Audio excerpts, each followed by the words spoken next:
Bem-vindos então ao podcast Sensei, Nicole! Bem-vindos! Vamos fingir que deu tudo certo!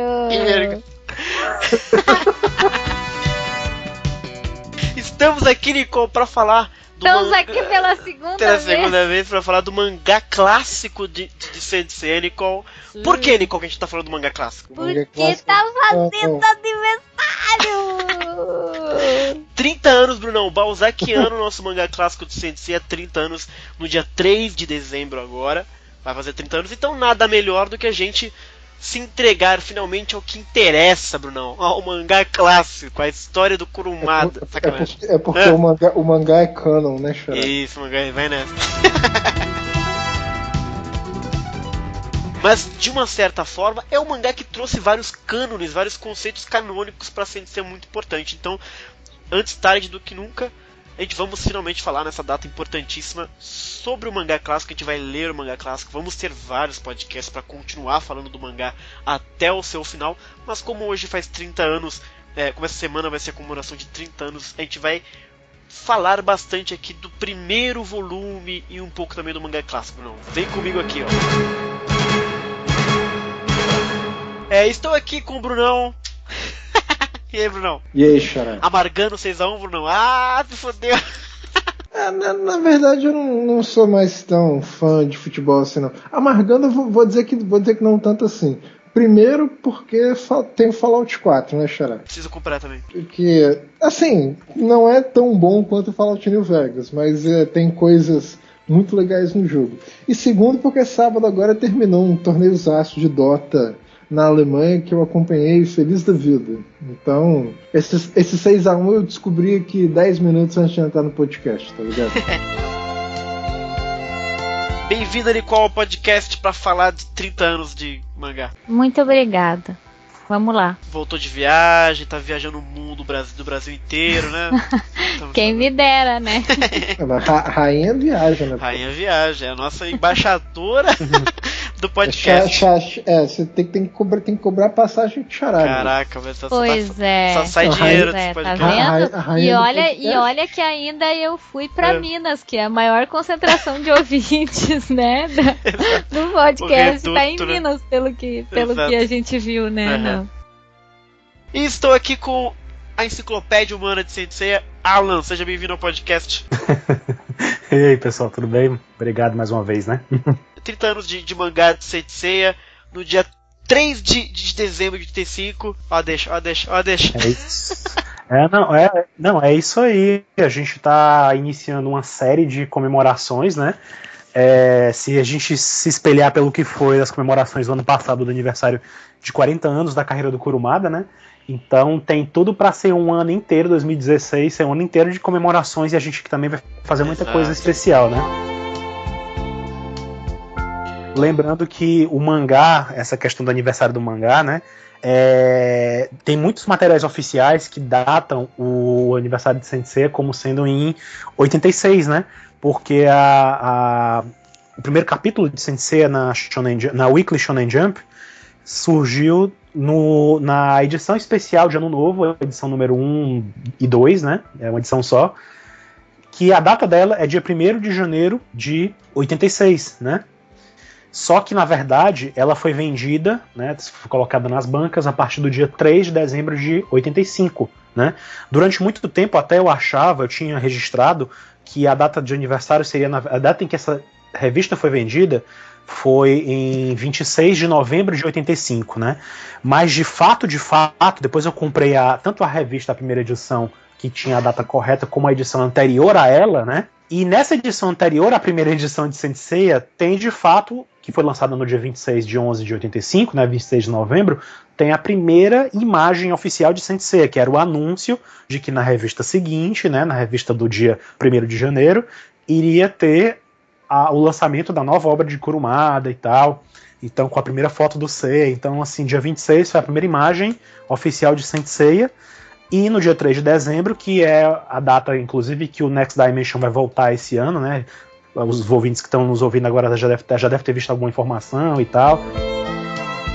É isso aí. A data oficial de aniversário, então, fica dia 3 de dezembro de 85, né? E eu vou fazer um vídeo especial no meu canal Axia, também vou postar coisas lá na Tizen sobre essas Shonen Jump e outras também, vou comentar sobre as outras, mostrar as capas e tal, fazer um vídeo mostrando as que eu tenho, enfim, vai ser bem legal. Vamos começar a comemorar, né? Fazer muita coisa. Um ano de 30 anos, excelente. Lembrando que o anime, em 86, já 30 anos do anime, né? Verdade. Então, assim, vai ser realmente um ano de comemorações. Caraca, vai ser, mano, um ano, 2 anos sem parar de ser enlouquecido. Claro que hoje não é Sensei News, pô, mas que a gente falou no pedaço de gravação que o Xará perdeu. Perdeu? Né, nunca perdi uma gravação. Então, tava acompanhando no Facebook, pô, a comunidade do nosso querido ouvinte Breno, que é o Seias, né? Eu não sei se é Seias ou se é só Ceia, a comunidade. Ele tava contando que em fóruns japoneses na internet estão rolando histórias de que em dezembro agora, pô, aproveitando o aniversário de Sensei, que vão anunciar animação nova de Sensei. Então, veremos. Na Comic Con XP, que também acontece agora em dezembro, né? Esse podcast foi gravado antes, mas vai ao ar agora no aniversário, né? Do mangá. Isso. Mas na Comic Con XP também deve estar rolando novidades lá e tal, apesar de que teve muito boataria aí sobre o que seria e tal. Então vamos ver o que vai se concretizar mesmo, né? Aí só pra dar um ataque do coração no Xará rapidinho e descarregar a parada. Vamos lá, Xará, futurologia. Não, vambora.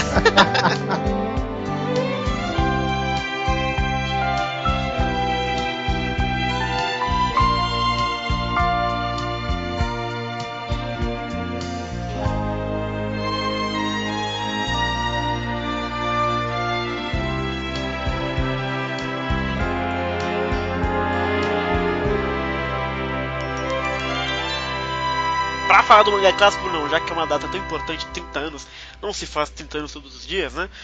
É legal dar o contexto histórico, Bruno.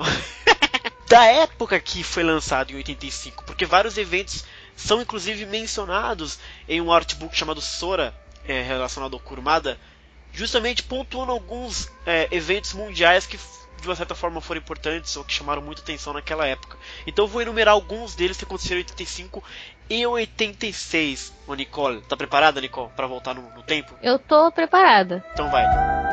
85, Brunão, primeira rede móvel de celular foi lançada na Grã-Bretanha. Tu me pergunta qual o tamanho do celular, né, Chara? Se os da minha época de Ferrari já era um tijolo, esse negócio aí deve ser... Ele devia ser um fixo, basicamente. Deve ter o tamanho de um carro, praticamente. Exatamente. Além disso, no Brasil 85, para os jovens ouvintes que não conhecem da nossa história, Tancredo Neves, Bruno, foi eleito no Brasil por eleições, se não me engano, eram indiretas, né, Bruno? Não foi a primeira vez que a gente teve diretas. Não foi exatamente direto. Não foi direto, mas já foi um puta de um passo para sair da ditadura militar. Era o primeiro, vamos dizer assim, civil presidente, mas que infelizmente morreu alguns dias depois e José Sarney assumiu a presidência do Brasil em 85, jovens brasileirinhos. Claramente o Kurumada tirou a inspiração dele pro lance do Saga de Sion dessa parada aí. Né? Ele vai na piada. Vai continuar. Claro, né, Xará? Não pode perder, assim, você perde a gravação, mas você não perde a piada. Porra.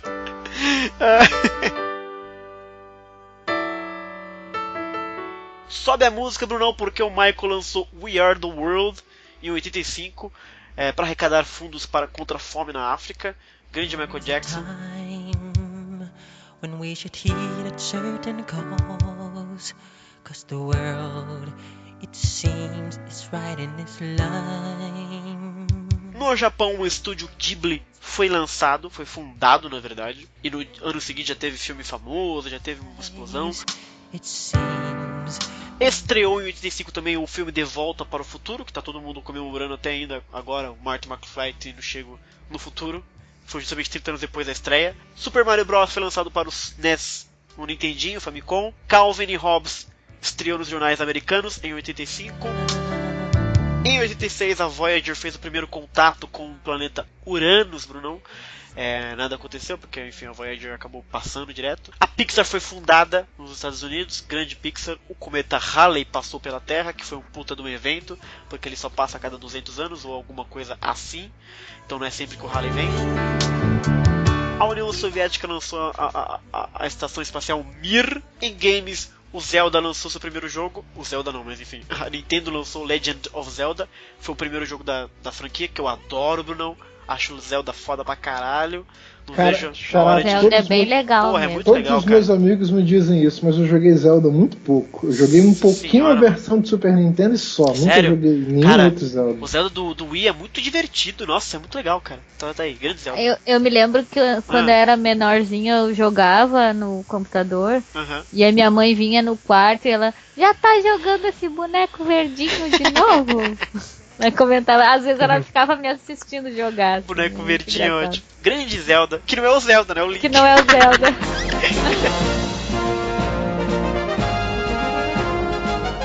Em 86 teve o terrível desastre de Chernobyl, que foi comentado no Sora, no Artbook, especificamente, que foi realmente até hoje você não consegue voltar naquela região, porque ela tá estragada por, acho que até séculos, se bobear vai ficar ruim, aquela porcaria. Infelizmente, outro desastre muito horroroso que aconteceu em 86 foi a Challenger, o lançamento da Space Shuttle Challenger, que chocou o mundo porque era tripulado e todos morreram, obviamente. Também foi mencionado pelo Artbook Sora. Inclusive, Alan, fala um pouquinho do que é o Sora que eu tô falando aqui, eu não dei o contexto. O Sora é um artbook que foi lançado em 2004, ele foi lançado na mesma época em que foi lançado o Hikari, que também é um outro artbook dedicado ao anime, né? O Sora é dedicado ao mangá, ao Kurumada e tal, então tem imagens coloridas do mangá, é muito bonito, ele é bem grande, ele é maior do que o Hikari em termos de tamanho de papel, né?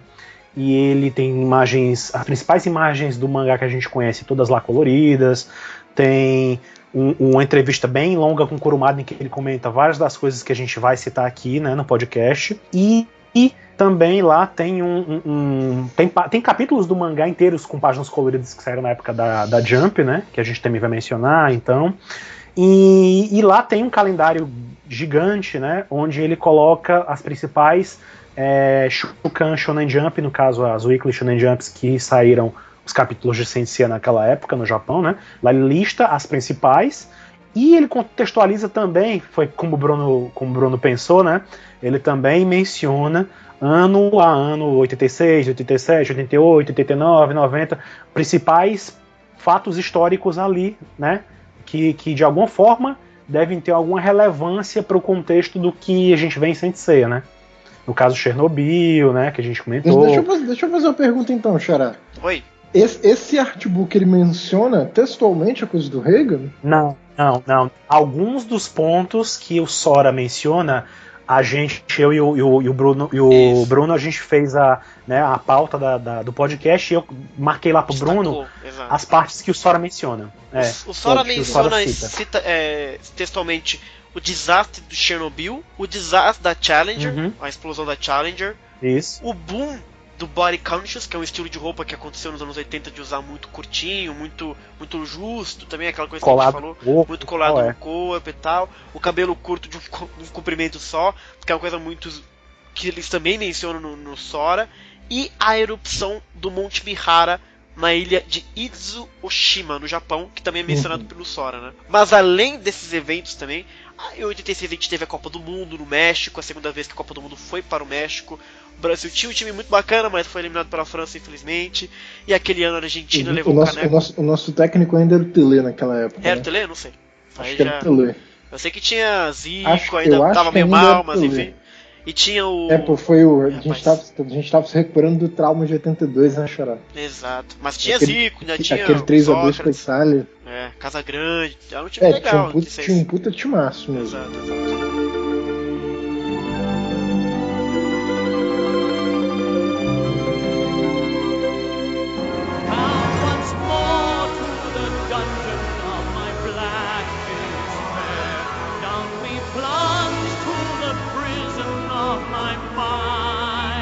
Não, sobe a música porque em 86 também nós tivemos a estreia do Fantasma da Ópera em Londres. The Phantom of the Opera.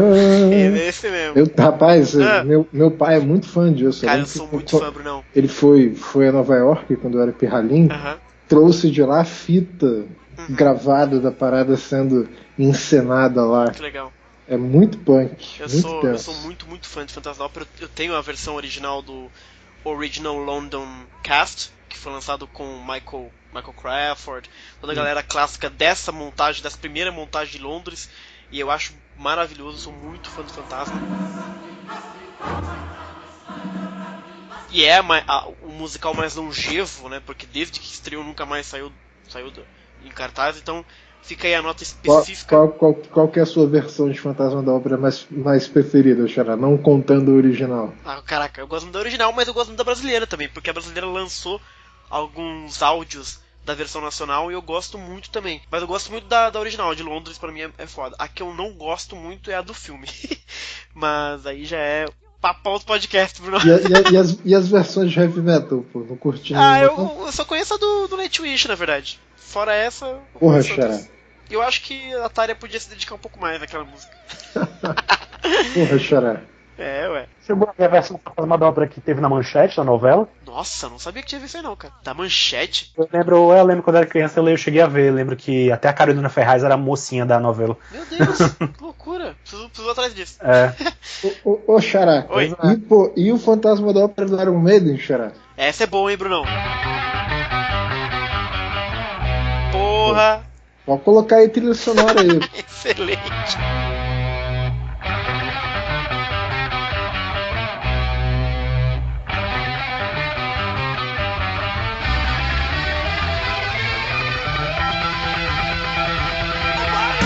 Pode colocar aí o Fantasma da Ópera do Iron Maiden, porque tem um outro evento muito importante, Bruno, em 86. Qual? O nascimento de Bruno Portela. Esse que vos fala, muito importante para o mundo do podcast. Não, com certeza é importante, pô. Não teria podcast sem o Xará. Olha aí, já pensou o podcast sem o Xará? Ah, não é, que nem Claudinho sem bochecha, né? Passar o podcast sem falar, porra, Xará, uma vez, seria sinistro, né, pô? Exatamente.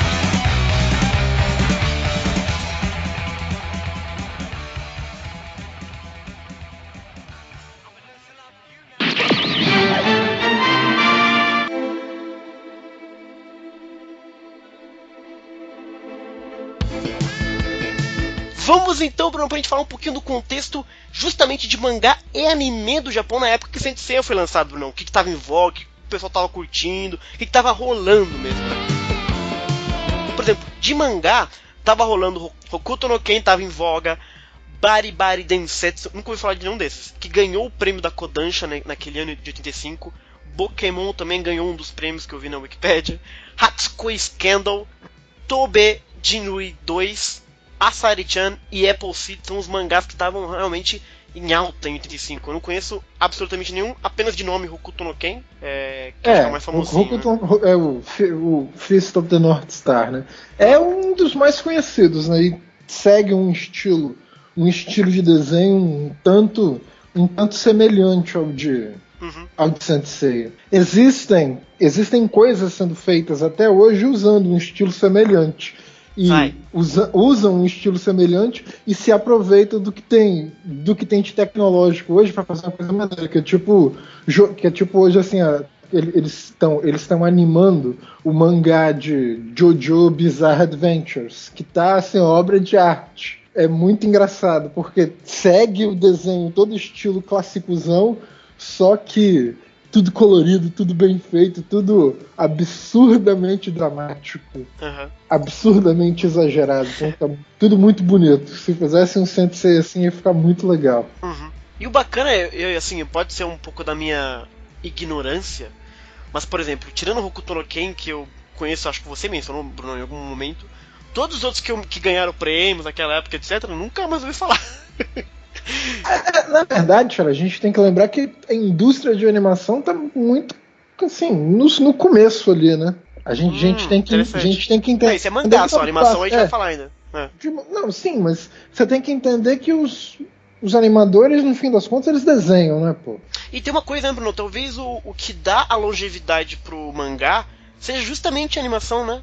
É curioso isso, né? Curioso não, é meio óbvio, mas se de repente esses mangás que fizeram sucesso não ganharam uma animação que seja boa, que tenha uma qualidade legal, como por exemplo eu acho que Saint Seiya se deu muito bem com a animação, e pôde viver por causa disso, né? Eu vou chegar lá. Eventualmente eu vou fazer um comentário. Vai voltar rapidinho em Soul of Gold, mas vamos com calma. Acredito que vai voltar em Soul of Gold. A gente vai voltar em Soul of Gold por um minutinho só, Xará. Um minuto, eu vou contar, Brunão. Não, mas eu não vou fazer isso agora não, calma. Ok. Vamos falar então de animes, Brunão, que fez sucesso naquela época. Por exemplo, teve o boom, como a gente disse, do estúdio Ghibli, né? Que foi fundado, e no ano seguinte já teve um filme que fez muito sucesso. O Dragon Ball, Brunão, tava estourado, né? Já, o mangá é de 84, conforme o Alan me corrigiu aqui. Já tinha sido lançado, já era super sucesso, 84, o anime já tava... 84 o ano que eu nasci, né, Chá? Olha aí. Vale citar isso lá nos fatos históricos. E com certeza é um fato histórico. Importante. E um anime que fez muito sucesso nessa época, que faz até hoje, inclusive, é o Mobile Suit Zeta Gundam, que é o Gundam, né, que todo mundo ama, que tá rolando um seriado novo, inclusive, se eu não me engano, né, sobre isso, que ganhou vários prêmios em 85 e 86, e é muito famoso até hoje, de fato, a animação, né, Bruno? E mais sobre animação, Bruno, diga aí do Osamu Tezuka. Cara, é importante a gente falar do Tezuka, porque ele é inspiração de muita gente na indústria de animação, entre eles do Kurumada. Tanto que o Kurumada usa um sistema de personagens muito semelhante ao que o Tezuka usa. Essa coisa de você pegar um personagem de uma série sua e reaproveitar a aparência e a personalidade dele, mas fazê-lo outro personagem numa outra série, isso é algo que o Kurumada pega do Tezuka, que o Tezuka faz a mesma coisa. Legal. Então, assim, verdade. Digamos assim, o personagem arquetípico de onde o Kurumada tira o Seiya do primeiro mangá assim, que o Kurumada fez, que vendeu que nem água, que foi o Rin Kakeru. Rin Kakeru vendeu não sei quantas milhões de cópias na Shonen Jump, né? Pô, então, tipo assim, talvez um dos mangás que mais vendeu na Shonen Jump. Então o Kurumada não é qualquer desenhista assim pra eles, é pica grossa. E é um dos motivos pelos quais a maioria dos protagonistas do Kurumada, eles são muito semelhantes, né? Porque ele não sabe, não é porque ele não sabe desenhar, é porque é um estilo dele mesmo, né? É um estilo assim consagrado que o cara herdou, digamos, o cara se inspirou provavelmente no grande ídolo dele, que é o Osamu Tezuka, o Osamu Tezuka, sempre confundo. Então, tipo assim, o cara não é só ídolo do Kurumada, né? O cara praticamente assim revolucionou toda a indústria de animação, né? Esse mangá especificamente, ele começou em 77, deve ter ido até 81, 82. Aí 2-3 anos depois tá aí Saint Seiya, de novo assim com personagens arquetípicos de Rin Kakeru. Se a gente observa o traço de Rin Kakeru, o traço de Saint Seiya, o traço de Hokuto no Ken que você falou agora, a gente percebe que é um estilo bem antigão mesmo, de década de 60, década de 70. E pra animação daquela época dá muito certo. Os caras que faziam animação naquela época desenhavam nesse mesmo estilo, entendeu? Aí quando você casa essas duas coisas, normalmente o resultado é uma coisa bem feita.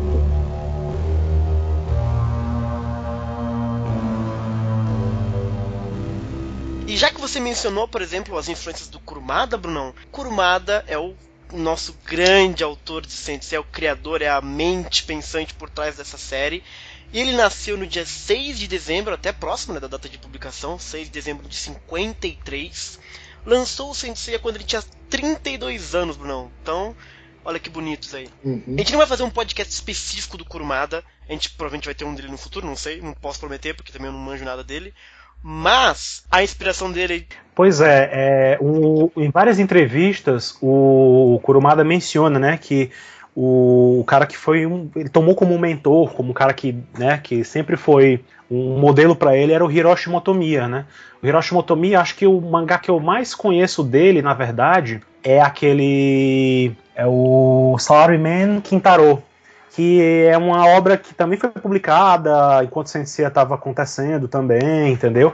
Mas ele fez um mangá de muito mais sucesso antes disso, né? Em 68, que se chama Otoko Ipiki, Gaki Daisho, que é um mangá que tem a ver com gangues, com briga e tal. E ele fez outros mangás, lógico, depois disso. Então era assim, era um tipo de cara que o Kurumada tinha como ideal, né, na época.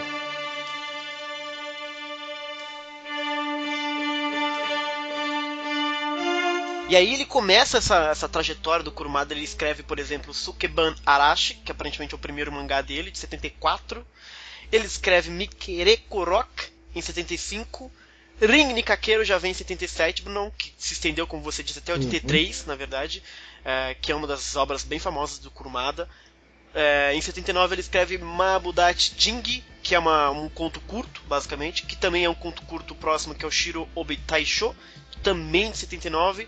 E de 79 a 81 ele escreve Saigo Jitsuroku Shinoakai. Ah, meu japonês tá bem. E depois disso ele vem escrever também essa outra obra que é muito famosa, que pelo menos eu conheço até mais do que a Ring Nikakero, que é o Fuma no Kojiro, que é de 82 e 83, que ele lança também em forma de mangá. Aí ele escreve em 83 também Saigo Jitsuroku Shinoakai, que é a mesma, é o final, né, aparentemente. O final dele começou em um e depois terminou. Começou no outro. Aí em 83 ele também lança Raimei no Zaji, e em 84 ele escreve Otokozaka, Brunão. E aí em 85, quer dizer, né, a partir de, aparentemente esse entre 84 e 85 ele já está trabalhando em Sensei, etc. E no dia 3 de dezembro sai o primeiro capítulo de Sentoseiya.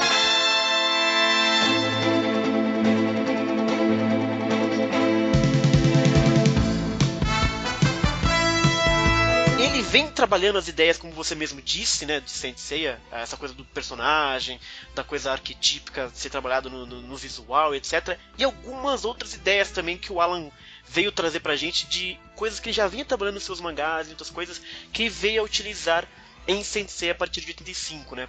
Assim, só pra contextualizar um pouquinho antes, né? O Kurumada, ele queria ser mangaka, né? Então ele se inscreveu num concurso da Jump na época, não conseguiu, né? Não conseguiu ser classificado, não passou no concurso lá da Jump. Porém, ele foi lá saber, né, o que tinha acontecido, por que não tinha dado certo e tal. Acho que até seria legal a gente depois fazer um especial do Kurumada, chamar outras pessoas que conhecem mais as outras obras dele para comentar mais, porque é muito curioso saber disso também. E ele, enfim, ele foi lá na Jump para saber por que o trabalho dele não tinha conseguido ganhar o prêmio e tudo mais. E aí lá o pessoal chamou ele convidou e disse, você tem aqui uma vaga, tem um cara aqui que tá trabalhando e tal, tem sempre alguém procurando assistentes, por que você não trabalhar para começar? Para entender como é que funcionava esse mundo do mangá, né? Como é que funcionava, porque ele era um garoto, ele não tinha essa noção, né? Ele fez a ideia e tal, fez uma coisa bem que ele não tem muito detalhe de como não tem como eu dizer para vocês agora especificamente qual foi essa primeira obra dele, mas eu já vi imagens aqui e acolá, em exposições que ele fez já. Ele foi trabalhar, né, foi ser assistente, e depois que ele foi ser assistente, ele passou uns 2 anos e meio, se não me engano, como assistente, e aí, finalmente, ele resolveu, né, conseguiu fazer um mangá, que foi a Sukeban Arashi, que é a história de uma menina que é delinquente juvenil, por assim dizer, né, que luta com o nunchaku e tal. Uhum. Então ele conseguiu, o primeiro sucesso dele foi esse, assim, a estreia dele como mangaka foi essa. E de lá pra cá ele veio fazendo vários outros mangás, como você bem citou aí, né, a relação. E Otokozaka foi um mangá que ele mesmo diz, e em várias entrevistas, que é o mangá da vida dele. É a coisa assim que ele acha que... Ele até chegou a dizer, se não me engano, que ele nasceu como mangaka pra fazer aquela história. Só que, infelizmente, não foi bem sucedida a história do mangá. O Otokozaka não foi bem sucedido. Só agora, depois de muitos anos, é que ele tá conseguindo retomar o mangá que foi cancelado. Não teve sucesso. Uhum. Ele até deixa bem claro. O Otokozaka não foi um grande sucesso, né? Foi cancelado prematuramente, na opinião dele, né? E ele estava traumatizado com isso, então ele tinha em mente que ele precisava de um grande sucesso logo depois disso, senão ele não ia conseguir se reerguer. Caramba. Apesar dele ter tido sucessos anteriores, né, Kojiro, ter tido a própria Sukeban Arashi, Ring Nikakero foi um grande sucesso dele, enfim... Ele teve esses sucessos aí, ele não foi um cara... Tá, Kurumada tem uma coisa que eu acho que o pessoal faz muita injustiça com o Kurumada. O Kurumada, ao contrário de muitos mangakas famosos que existem até hoje, né? Ele não foi um cara de uma obra só. Saint Seiya foi uma obra que deu repercussão muito grande pra ele, mas ele tá muito longe de ser um cara que foi um cara de uma obra só. Ele teve seus sucessos, sim, ele já era conhecido antes de Saint Seiya, sim, entendeu? Então, assim, eu acho que vale a pena vocês, assim, quem tá ouvindo, quem não conhece, quem tem alguma cisma com Kurumada e tal, dar esse voto de dar essa colher de chá e aceitar que ele era um cara que já tinha o seu sucesso. Ele não era qualquer um, entendeu?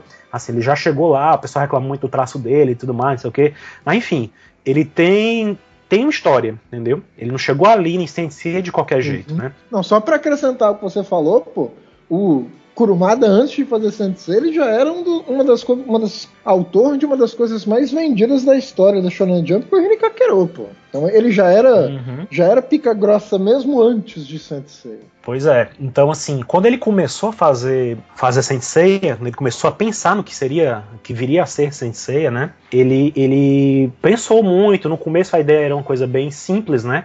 Ele queria fazer alguma coisa bem no estilo Karate Kid, né? Ele queria fazer uma história de karatê, basicamente, no começo, né?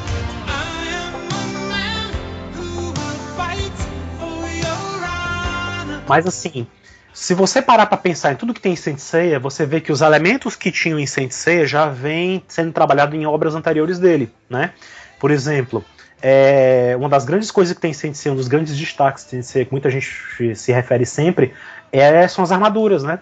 Então, exato, assim, essa coisa de ter artifício, um item especial que é utilizado numa luta, num combate, era uma coisa que ele já tinha em mente. Eu até mencionei isso em entrevistas, que ele achava muito interessante os filmes do James Bond, né? Então ele sempre achava interessante como o James Bond tirava algum apetrecho e resolvia alguma coisa com aquilo, entendeu? Então, assim, aquele conceito sempre foi aparecendo em obras dele.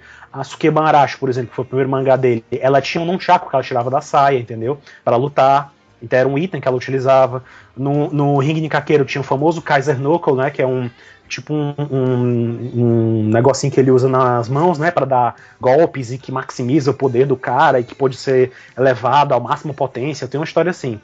As espadas sagradas também aparecem em Kojiro, no Fuma do Kojiro também, né? Tem toda essa história de espadas divinas e tal, que vão ter um grande combate numa terra sagrada e tal. Ou seja, daí veio a ideia dele querer acrescentar mais alguma coisa nessa história, né? E ele queria, na verdade, a referência mitológica veio depois, né? As referências mitológicas, era uma coisa que também já aparecia em Ring Nikakero, por exemplo, né? Tem um time da Grécia na Terra, em Ring Nikakero, que tem muitos nomes de deuses, de personagens mitológicos. Tem até um Pégaso também no Ring Nikakero. Então, assim, não foram ideias do nada. O Tokozaka, por exemplo, que a gente estava comentando agora há pouco, é uma obra que é até legal quando você começa a ver o Tokozaka, né? Que o começo da segunda temporada de Sensei Omega, por exemplo, que aparece o Subaru na praia e tal, é igualzinho ao começo de Otokozaka. É muito parecido, né? Assim como a história das espadas sagradas, que aparecem em Kojiro, que eu acabei de mencionar também, uma coisa que aparece em Ômega, enfim. Mas em Otokozaka tem essa história de um guerreiro, de um homem que o destino, aliás, na verdade os guerreiros lá são traçados, o destino deles pelas estrelas, entendeu? Então já tem essa temática assim de destino e estrela no meio, né? Já vinha de lá também. Sem falar que Mada gostava muito de trabalhar nos mangás dele essa coisa da superação, de lutas, a persistência, entendeu? E sempre a história gira em torno de jovens, né? Legal. Então, assim, era uma coisa que você vê pulverizado em outras obras de Kurumada. É como se Sensei pegasse e juntasse todos esses elementos que o Kurumada já vinha trabalhando de um jeito ou de outro, né? E trabalhassem lá, né? Em uma entrevista ele até menciona também que é o conceito de cosmo, né? Que a palavra cosmo também já tinha aparecido até em Fuma no Kojiro também, né? Fuma do Kojiro é a história de dois grupos, vai ter dois grupos que vão se enfrentar, um é o grupo do cosmo e outro é o grupo do caos, né? Então, assim, já tinha essa palavra, pelo menos, circulando no vocabulário de Kurumada, né? Mas a ideia mesmo do que seria o cosmo, essa questão de se atrelada a uma força e tal, ele já tinha trabalhado isso na cabeça dele. E aí, uma vez, ele disse que assistiu um documentário em que falava que um corpo era como um pequeno universo. Então, aí ele foi juntando as coisas e pensou, opa, é isso aí que eu vou usar. E aí veio aquela questão ao cosmo e tal, para dar força e etc, e chegar lá nos objetivos, nos limites. E assim foi nascendo, os primeiros conceitos Kurumada. Nesse aspecto, Saint Seiya nasceu, as ideias iniciais, as basilares de Saint Seiya vieram da experiência que Kurumada já tinha. Por isso que eu ressaltei muito essa história de que Kurumada não era qualquer um. Ele tem uma história, né? Ele tem um passado de de grandes sucessos, de muitos trabalhos que ele fez. Ele não é o cara de uma obra só mesmo. Então, assim, ele fez muita coisa, até chegar em Saint Seiya, tem muita coisa, né, que foi dando elementos para ele trabalhar e chegar no que a gente vê hoje de Saint Seiya.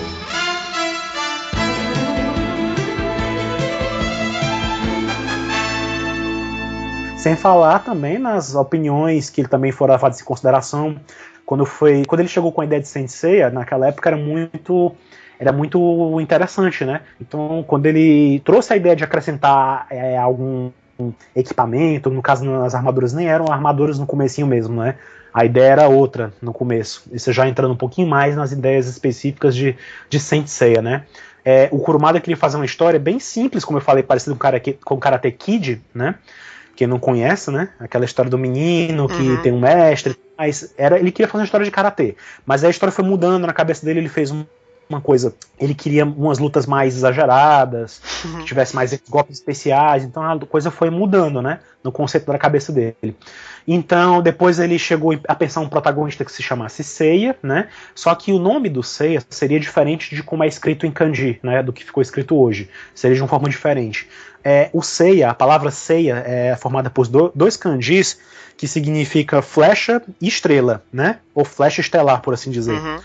Só que antes o kanji que significa estrela significava sagrado, né? Então seria flecha sagrada, né? Só que ele achou que não era muito legal e tal, que era bonitinho demais, e aí ele resolveu pegar uma coisa de mais forte, entendeu? Então ele pegou e trocou o kanji, e aí virou o Seiya que a gente conhece. Mas o Seiya dele daquela época, né, dos planos iniciais, ele seria um filho de um mestre de dojo, de karatê, né?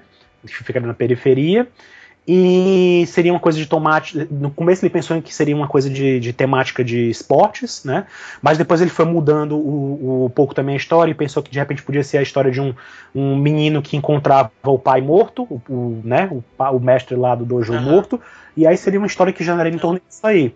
Só que depois ele pensou que seria muito banal, e aí ele resolveu deixar isso de lado, e a coisa foi mudando, ou seja, nas entrevistas que ele deu ao longo da história, né, até então, ele sempre menciona um pouquinho aqui e acolá como é que foi esse processo criativo dele, né. Depois é que veio a ideia de Kurumada usar estrelas em mitologia, e aí foi quando a coisa começou a ficar mais interessante, né. Total. No começo a ideia era que os personagens usassem só uniformes escolares, e aí o pessoal da Shueisha interviu, e aí sugeriu que ele deixasse assim, que era muito batido, né? Todo mundo sempre tinha essa. Depois veio a ideia de usarem as vestimentas como as de monges budistas, né? E depois elas viraram o que seriam as armaduras, né? Veio a ideia de fazer armaduras. Ele foi, né, modelando e aperfeiçoando o conceito. Aí veio a história de usar mitologia grega para dar base para essas armaduras, as constelações. Quando isso aconteceu, aí a Shueisha teve aquele estalo. Opa, isso aí vai dar uma coisa legal aqui. Isso aqui vai dar boneco, vai dar boneco. Exatamente, era uma coisa que o pessoal pensava assim. Até a Kurumada disse em uma das entrevistas isso. Ele até menciona uma vez, não sei se foi no Sora, agora foi numa revista italiana chamada Capa. Mas enfim, teve uma entrevista em que ele mencionou isso, que Saint Seiya foi uma obra que acabou sendo fruto do esforço de muita gente, né? Assim, teve muitas pessoas que foram dando ideias para ele para chegar ao que chegou. E inclusive essa história de trocar o uniforme por armadura e tal, isso foi uma coisa que também foi um dos editores da Shueisha, que trabalhava com Kurumada, que ajudou nisso aí. Quem assistiu ou já leu o mangá Bakuman, né, é um mangá, uma história que conta muito, romanceadamente, claro, conta como é que funciona o mundo dos mangakas, né, como é que se produz o mangá, como nasce o mangá e tal, é muito curioso isso. E Kurumada, na história de Saint Seiya, teve 3 editores que trabalharam com ele em fases diferentes da obra, né. O primeiro foi esse que contribuiu, que viu logo de cara, que levou a ideia do Kurumada para ser discutida lá na Shueisha, para Jump, né, para ver se publicava ou não e tal, e aí a pessoa via o potencial daquilo render alguma coisa comercial, né. Então, assim, as pessoas queriam, não só o Kurumada, mas a Shueisha também queria um sucesso que alavancasse, assim, sabe. Dragon Ball ainda tava lá desde 84, mas não tinha, assim, daquele mega sucesso ainda. Tanto é que o anime só foi virar anime mesmo em fevereiro de 86, né. Então, assim, quando Saint Seiya tava no comecinho. Então, assim, eles estavam precisando de alguma coisa diferente e tal. Na mídia só tinha muita coisa de Gundam, robôs e tal. Era muito batido as ideias que tinham naquela época até então, né? Então, assim, quando eles viram aquela coisa diferente de armaduras, mitologia, constelações, eles pensaram, opa, isso aí... Eles têm um tino comercial bom, né, esse pessoal? Então, assim, eles viram e acharam um potencial legal para investir naquilo ali. E tanto é que Saint Seiya foi animado, virou anime muito rápido, né? Enquanto Dragon Ball, como a gente tá mencionando aqui, muita gente exalta Dragon Ball como mega sucesso e tal, que tudo bem. Hoje é um sucesso indiscutível. Uhum. Mas no passado, Dragon Ball começou, como eu falei, começou em 84, só foi animado, o anime só começou em 86, né? Uhum. Saint Seiya começou em 85 para 86, e poucos meses depois já estavam decidindo que ia ser anime, entendeu? Ou seja, eles já foi uma coisa recorde naquela época, entendeu? Então, assim, nesse processo de trabalhar o que seria ainda as ideias conceituais do que viria a ser o Saint Seiya, né? Teve essa ideia das armaduras que surgiu. O título da obra seria outro, na verdade, seria Ginga no Rin, né? Uhum. Depois ele mudou para Seisenshi, que era Guerreiros das Estrelas, e depois veio a história do Sentoshi, que ele inferiu, né, que se lia Saint, né, referência aos santos, né. Então, assim, tem toda aquela questão, o Kurumada trabalhava muito isso também, né, em Saint Seiya, ele dava uns kanjis, mas ele queria que você lesse os kanjis de uma forma diferente. Olha. Então, sempre teve isso, os cavaleiros, a palavra Saint era assim. A Atena também, às vezes ele colocou os kanjis de Megami, né, Poseidon ele é chamado Kaiô, enfim, ele sempre faz esse tipo de palavras, né? É bem interessante isso. O Kurumada pesquisou muito sobre constelações, sobre estrelas, para ir trabalhando, né, a temática de Saint Seiya. E aí ele encontrou uma ilustração que era a chuva de meteoros da constelação de Leão, as chamadas Leônidas, né? Quando ele viu aquilo, ele achou que tinha tudo a ver, né, com o protagonista. Então, no começo, ele pensou realmente que a constelação do protagonista podia ser a de Leão, né, por causa dessa imagem, desse fenômeno. Que depois ele desistiu disso, né? Até quando, assim, a gente comentou várias vezes que o Aioli poderia ser o protagonista e tal. Mas, assim, o personagem Aiolia que a gente conhece hoje não existia antes, né? Assim, não tinha o ideal Aiolia. Tinha um personagem que seria ruivo, né? Tem uma imagem conceitual do protagonista dando um golpe numa geleira que até apareceu numa Jump Gold Selection, que ele trouxe essa imagem, né? Do cara dando um golpe numa geleira ruivo, né? Que seria o protagonista, o cara seria da constelação de Leão, ou seja, seria o Aiolia, né? Mas não o nome, não tinha Aiolia. Era Seiya, seria da constelação de Leão. E, enfim, teria todo aquele visual que lembrava até mais o Aiolia. Depois ele mudou tudo isso. Ele encontrou uma imagem da constelação de Pégaso, ele pesquisou e tal, e achou muito mais interessante a simbologia do Pégaso pro personagem principal do que a de Leão, né? Acertou. Então ele pegou, trocou o personagem de Leão por Pégaso e usou a história das Leônidas, da chuva de meteoros da constelação de Leão, como um golpe do Seiya, né? Continuou o golpe do meteoro de Pégaso, o golpe veio daí. Quando foi surgindo esses contornos da série, né, é que ele foi escolhendo as outras constelações, e assim ele foi colocando cada protagonista, as 10 primeiras constelações que aparecem, né, dos Cavaleiros de Bronze, foram a partir desse trabalho que ele foi puxando, né. Começou com a de Pegasus e ele foi vendo as mais interessantes e tal.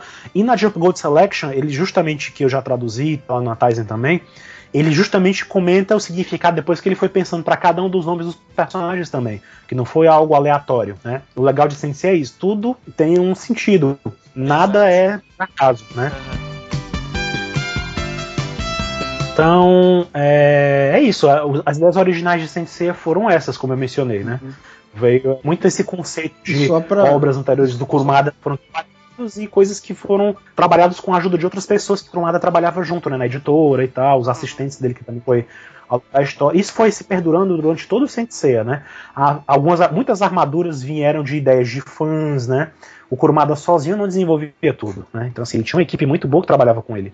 E era uma equipe que tinha uma rotatividade de assistentes também muito grande, né? E só para acrescentar mais só um pequeno detalhe, coisas de influências do Kurumada, ele também tira bastante influência de literatura chinesa, que usava muito o tema de heróis marciais que vagavam pelo mundo corrigindo injustiças, seguindo um código de honra bem específico. A gente até já falou em um dos podcasts como que de uma dessas obras específicas, que é o As Margens do Pântano, foi de onde ele tira a inspiração das 108 estrelas e tal. Na verdade, os temas que eles exploram nesse tipo de literatura são muito similares aos temas que exploram em Saint Seiya, que é a amizade, a lealdade, as virtudes que os homens têm, as virtudes das mulheres, etc, etc.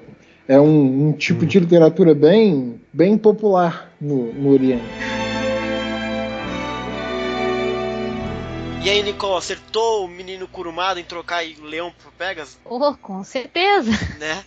Com certeza, certo, toda a mitologia de Pégaso faz muito sentido com Atena. Não tem nem, assim, se eles colocassem isso mais evidente na parada, ainda seria tão gritante que não teria nenhuma dúvida pra ninguém de que o Seiya é tão obcecado com Atena e vice-versa. E uma outra coisinha, Xará, que eu acho muito legal no Kurumada é como ele gosta de explorar esses conceitos mais ou menos transcendentais, assim, que o pessoal na filosofia ama se debruçar sobre eles. Por exemplo, Cosmo. Quando eu falei que a gente ia pirar aqui, não foi por acaso, porque logo no começo desse mangá ele já apresenta esse conceito pra gente. Então a gente vai pirar aqui em torno disso hoje. Excelente. Então se prepara. E aí, com esse tanto de ideias, né, o nosso queridíssimo Kurumada, ele lança o primeiro capítulo de Saint Seiya. E aí vou discorrer um pouco sobre a coisa técnica do mangá de Saint Seiya, né? As datas, etc. A editora do mangá clássico era a Shueisha, como o Alan já falou, que era a mesma de Hokuto no Ken, de Captain Tsubasa, de Dragon Ball, de Naruto, de Bleach, enfim, tudo que é shonen sai na Shueisha, né? O primeiro capítulo foi publicado na Weekly Shonen Jump, Shukan Shonen Jump número 1 e 2 de 1 de janeiro, 1º de janeiro de 86, que foi publicado, como o Alan explicou antes, no dia 3 de dezembro de 85. Essa foi o número 1, Alan? Nossa. Pois é, essa edição, como eu falei, ela é uma edição especial de Ano Novo, né? Por isso que ela tem o número 1 e 2, né? Ela tem o número 1 e 2 ao mesmo tempo. Eles uma vez até me explicaram, né, que quando os japoneses têm esse hábito de publicar as coisas com uma data na capa e ela é vendida numa data bem anterior, né? Porque se acontecer por acaso algum imprevisto, alguma coisa, ela não sai atrasada, né? Não dá aquela coisa. Então, se eles preferem publicar adiantadamente, botar nas bancas para vender uma edição, né, com bem muita antecedência, do que colocar a partir da data que tem na capa, né? Então, assim, por isso que tem essa confusão. Como eu falei antes, a primeira Shonen Jump que trouxe a imagem de Saint Seiya, ela era de 26 de novembro de 85, né? Ela já abria o espaço e dizia, olha, na minha próxima edição, na edição de Ano Novo, da Shonen Jump, da Weekly Shonen Jump, nós vamos ter a estreia do mangá de Kurumada, Saint Seiya e tudo mais. Então já chamavam a atenção para isso, né? Os capítulos saíam toda semana, Brunão. Afinal é weekly, né? Saía semanalmente. Cada capítulo de Saint Seiya tinha em média 20 páginas. Às vezes vinham com páginas coloridas, vinham com pôster e alguns outros extras. O mangá ao todo teve 247 capítulos que saíram na Weekly Shonen Jump e 2 Gaidens, Bruno. Olha só que bonito. Isso, Xará. Porque o Kurumada foi meio que obrigado pela editora a encerrar Saint Seiya em Hades. Não sabia disso, não. Sim, ele foi obrigado pela editora a encerrar Hades ali. Aí vem aquele grande ato de Saint Seiya, fica muito tempo sem fazer nada e só depois começa Next Dimension. Mas enfim, os 2 Gaidens que saem na época da publicação original é o Shaka, Brunão, que é o capítulo em que ele encontra o Ikki na Ilha da Reina da Morte. Não existia aquilo no mangá, tipo, na publicação semanal, foi vindo depois com o Gaiden. E Natasha do País do Gelo, que a gente conhece como os Blue Warriors, né? Que é aquele capítulo específico do Yoga enfrentando o Alexei, né? Que foram publicados respectivamente em fevereiro de 87, o capítulo do Shaka encontrando o Ikki, e fevereiro de 88, o Gaiden de Natasha no País do Gelo, que veio junto a capítulos regulares da Weekly Shonen Jump.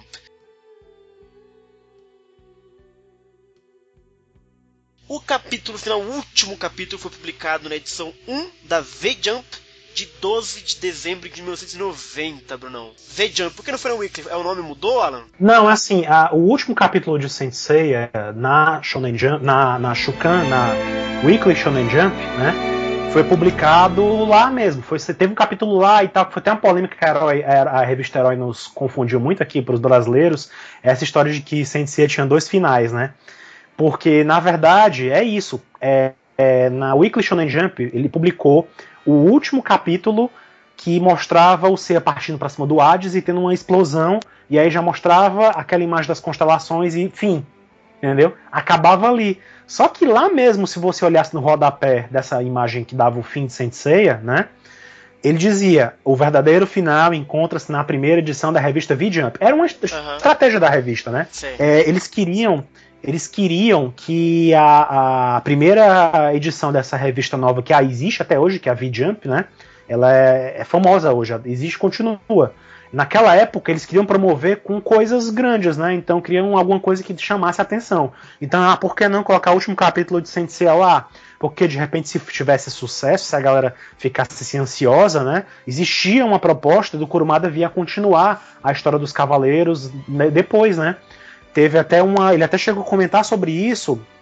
Teve até um especial no artbook da saga de Hades, que falava justamente da saga de Hades, dos OVAs e tal, que comentam isso, que originalmente tinha um projeto do Kurumada fazer uma saga dos Cavaleiros de Ouro. Não especifica como é que seria essa saga, mas aí a gente não sabe se de repente seria isso que seria Soft Gold, né, que a gente viu hoje em dia, ou se de repente seria isso que deu vazão ao episódio G, ou se foi isso que deu vazão aos Cavaleiros de Ouro do Lost Canvas, enfim. Ele tinha uma ideia de se fazer uma história focada nos Cavaleiros de Ouro, depois daquela história principal de Saint Seiya, né? Mas não aconteceu, né? Ficou só ali naquela obra idealizada que nunca ganhou, né? Nunca ganhou as páginas da revista. Sim, apesar da Shonen Jump, da Shukan Shonen Jump, da Weekly Shonen Jump, dizer que aquele era o último capítulo de Saint Seiya, nela mesma já dizia que não era o verdadeiro final, que o final ainda continuava, né? Que tinha uma coisa maior. É como se eles dissessem, olha, corre lá comprar outra revista para ver o final de verdade. Exato, né? Então, assim, isso na Tizen também eu fiz um artigo até sobre isso também, sobre os finais da saga de Hades, né? Então, até para desmistificar um pouco isso, porque a Herói colocou muito isso aí. O final que saiu na versão compilada, né, de Saint Seiya, que saiu no volume final, é o final que tem na V-Jump, é o final que tem que saiu pra gente na Conrad, que saiu agora na JBC, é o final oficial, entendeu? Só naquela época que houve essa jogada de marketing para promover a continuação de uma nova revista, na verdade. Além desse capítulo final que foi lançado em 90, Brunão, antes da estreia do filme Prólogo do Céu, também teve um capítulo introdutório do filme que foi publicado na Super Jump no dia 28 de janeiro de 2004, realmente depois de um hiato muito grande, a gente veio ter novamente algo novo de Saint Seiya em mangá na Super Jump, que foi reproduzido pelo artbook do Sora, que a gente comentou já um pouquinho antes, e esse foi um capítulo introdutório para um filme mesmo que foi publicado alguns dias antes da estreia do filme, que é maravilhoso, diga-se de passagem. Pois é, na Super Jump era a revista que estava publicando o Ringen Kakeiro 2, né? Que era a continuação da história do Ringen Kakeiro famoso e tal, do Kurumada.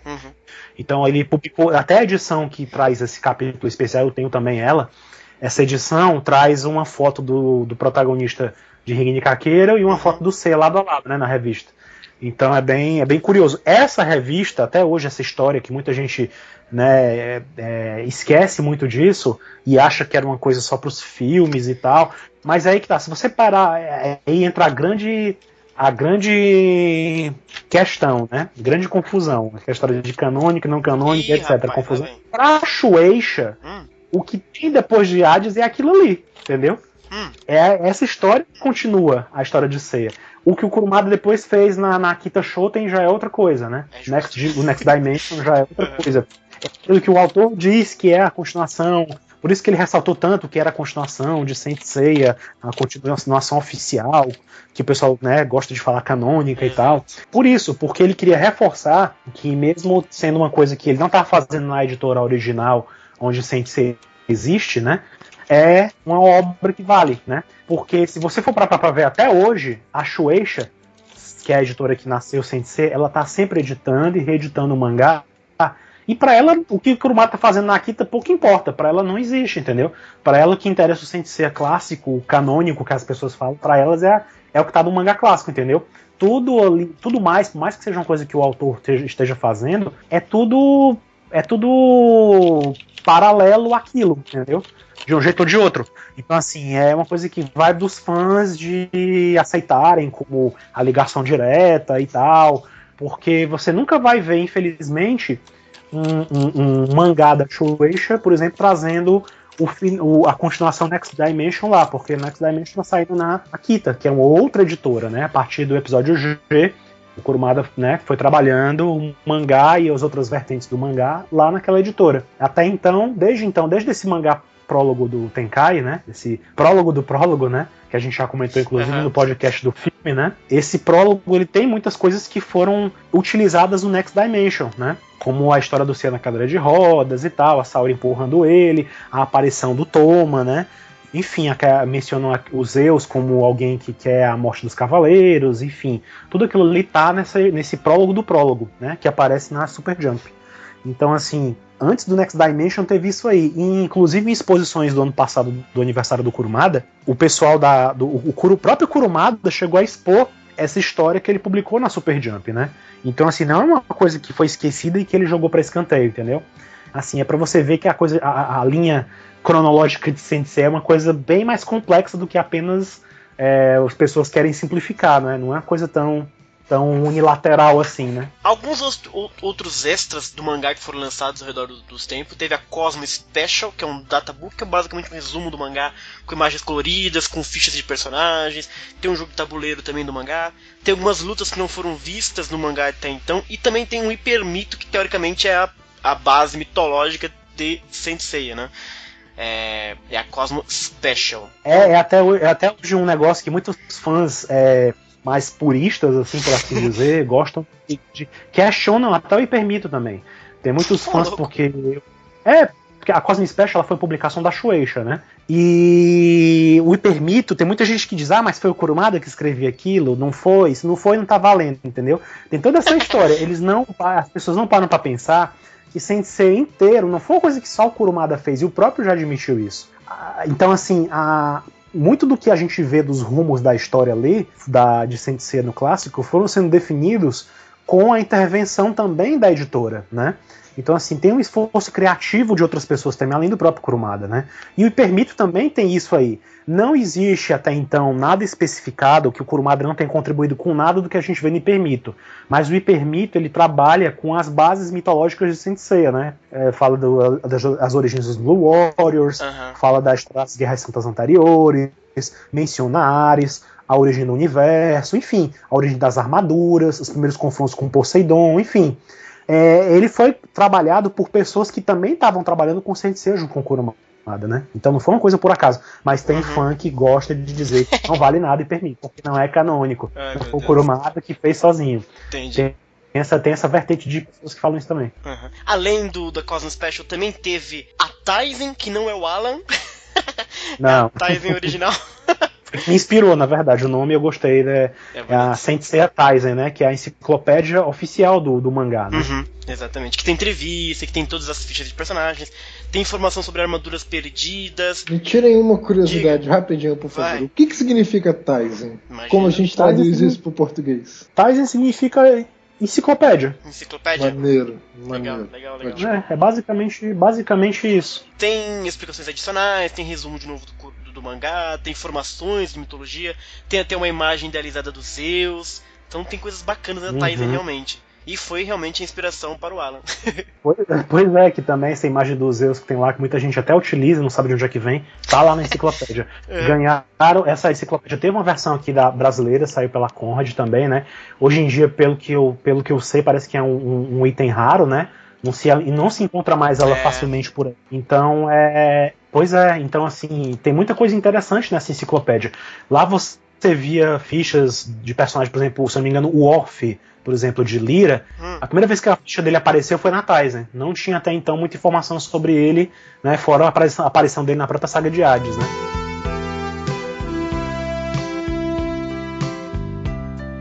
algumas compilações do mangá clássico de acordo com o tempo aí.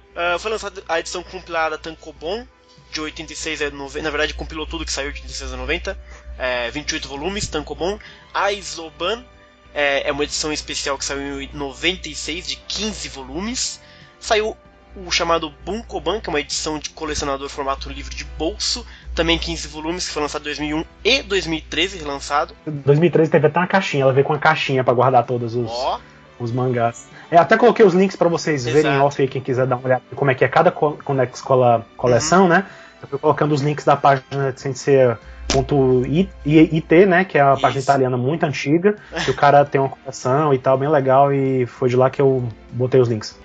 Teve a Kanzenban, que é a edição definitiva de 2006, com 24 volumes, aparentemente na opção do Alan, é a melhor edição, porque tem as páginas coloridas e tal, etc, tem as capas de Sensei mesmo, tem imagens extras, tem os esquemas das armaduras que também estão coloridas, então bem legal assim. Essa edição. Esses links que o Alan tá mencionando, estão tudo num documento, e eu vou disponibilizar esse documento para todo mundo poder ver também, porque é bem legal, é bem interessante ter essas informações todas direitinhas assim. E em 2001 teve a Monthly Tokumori, que foi também 5 volumes lançados em 2001, e a Shueisha Jump Remix, várias edições a partir de 2003. Bem bacana também. A cada tempo, quando vai saindo alguma coisa nova de Sensei, eles vão lançando uma nova leva de Jump Remix. A Tokumori, assim como a Jump Remix, são coletâneas que trazem capítulos avulsos do mangá. Eles não seguem uma ordem bonitinha como esses mangás anteriores, como o Tankobon, o Aizoban, o Kanzenban. Não, ele traz capítulos aleatórios, loucuras assim, sai. Tipo, ele pega o começo do mangá, depois pega o começo das 12 casas, o final das 12 casas, o começo da saga de Hades, o fim da saga de... Ele vai misturando, entendeu? E o bom dessas revistas é que elas trazem muitos extras, né? Tanto a Tokumori, por exemplo, na minha página, eu botei várias coisas extras que vem na Tokumori, que vem com o Hypermito renovado, que é uma coisa mais atualizada, entendeu? Vem com especiais, com a cronologia do mangá, perguntas que o Shion de Ares, o mestre Shion, responde, entendeu? Pros fãs, que vale muito a pena dar uma lida, né? A Jump Remix, por exemplo, vem com vários esboços do anime, né? Vinha com as primeiras novidades da saga de Hades quando ela foi lançada em 2002, né? Quando eu vinha lançando os OVAs, ele já vinha trazendo esboços, né, dos OVAs. Veio também na fase fase Inferno, na fase Elísios, Ômega, no filme Lenda do Santuário, agora o Soft Gold, depois que o Soft Gold acabou, tá saindo agora uma nova leva também, esse ano. Então assim, é uma coisa que toda vida a Shueisha, pra ganhar o dinheirinho, volta e traz de volta as revistas, né?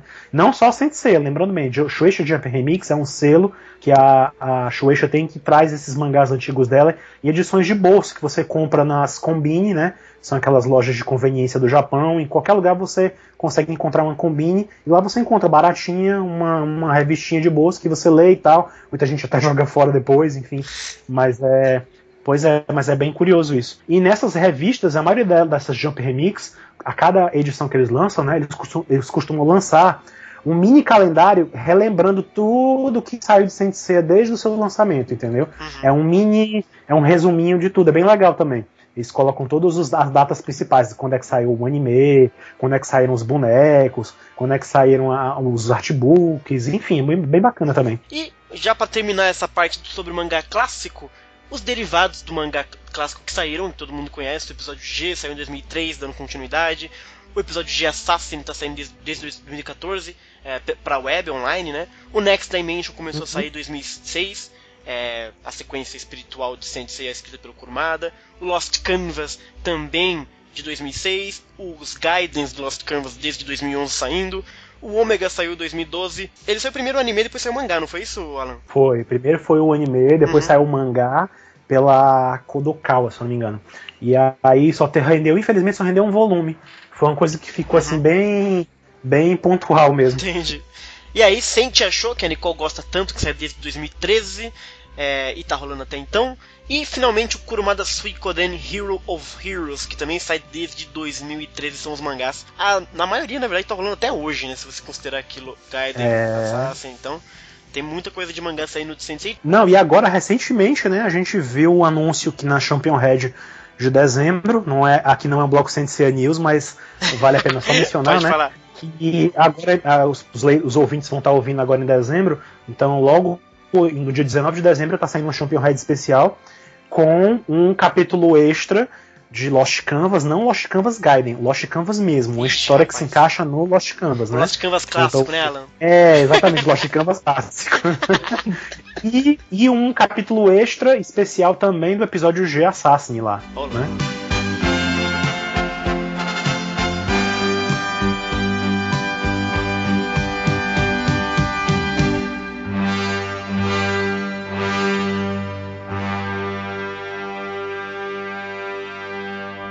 Começou, Brunão, aqui ó, no primeiro capítulo de Sensei, e a gente vai agora pra parte, senhoras e senhores, que eu vou pedir que vocês abram os mangás de vocês, que a gente vai comentar o primeiro capítulo de Sensei, que coisa maravilhosa.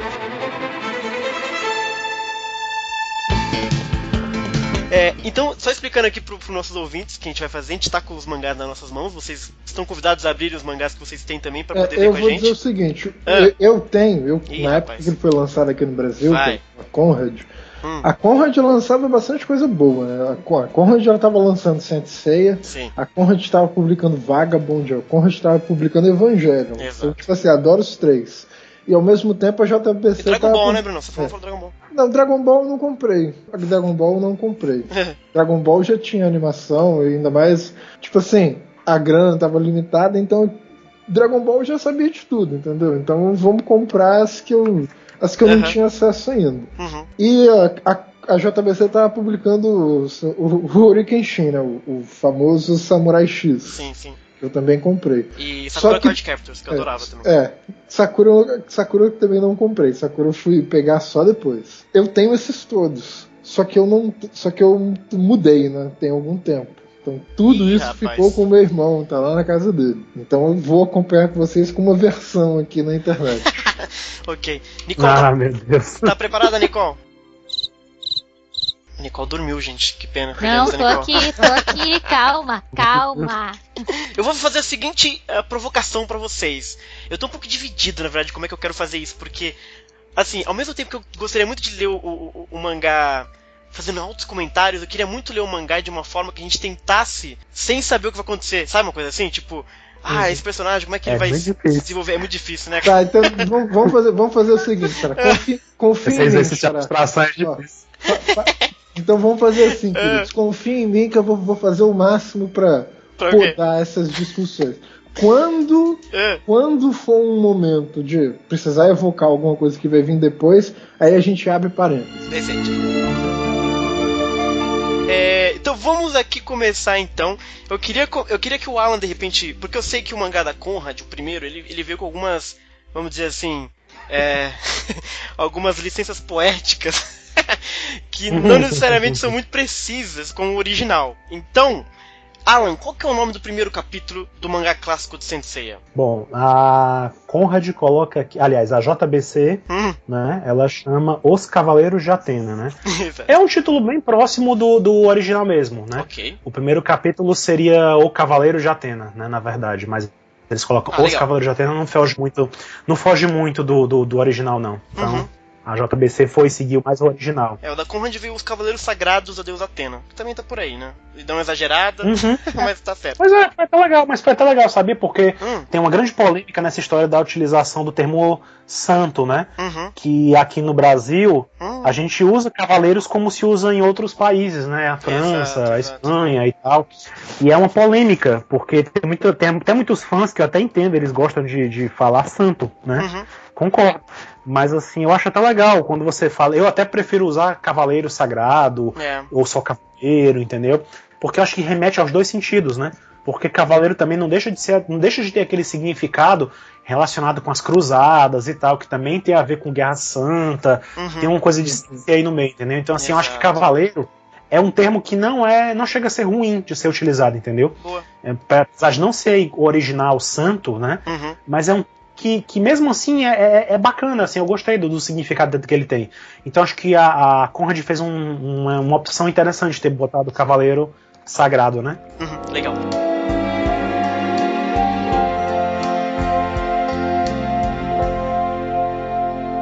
Bom, Bom, amigos, estamos então na Grécia, Brunão. Estamos na Grécia de 86. 85, na verdade. A gente tem aqui 2 turistas, né, rolando na Grécia, pá. E aí eles vêm, tô comentando sobre o céu, tô comentando sobre as estrelas, como o céu é realmente estrelado na Grécia, e é bastante estrelado mesmo. E aí eles têm a impressão de que cai um raio, né? Eles acham que uma estrela cai, na verdade, na Terra. Dá um puta de um raiozão. Mas só um momentinho aqui, Charles. Vai. Você percebe que a turista diz que a Grécia é conhecida como a terra das constelações. Verdade. É isso mesmo? Né? Na verdade, em todo lugar dá pra ver constelação, né? Mas talvez seja interessante a gente lembrar, assim, como que isso era importante para eles na antiguidade. O lance da astronomia, o lance de você observar constelações assim, era para eles o que é a genética pra gente hoje. A gente usa, por exemplo, a genética para tentar prever como que uma pessoa vai ser quando ela crescer, etc. Os caras faziam isso com a astronomia. Eles pegavam o céu, dividiam o céu em 12 pedaços, que são as 12 grandes constelações, e depois radicalizavam ainda mais essa divisão, no sentido de localizar as constelações no céu. Aí, dependendo do dia que você nasceu, o horário em que você nasceu, você está sobre domínio de alguma constelação, você está inserido em um certo pedaço do céu, e eles associam a cada pedaço do céu certas características. Então eles usavam isso literalmente para prever o futuro, que nem a gente faz com genética hoje.